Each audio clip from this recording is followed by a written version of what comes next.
قسم به خدا که روز مرگ شما را از اینجا میبرد. قسم به خدا که روز مرگ شما را از همسرای زیباتان جدا میکند، از فرزندای خوشرو دل رباتان جدا میسازد.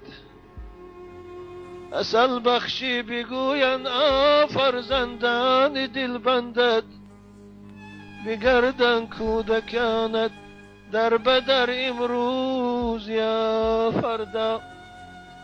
3 روز از پای در پای جنازه جوانهای 30 ساله و 35 ساله میخوانم که طفلکای 5 ساله و 6 ساله بالای تابوت اشک میریزند. این از حال دنیا. آره، بعد از مرگ باز زنده گردانده میشوید و برای این حیات دادگی صاحب حیات از شما میپرسد که بندگی او رو کردید یا نه.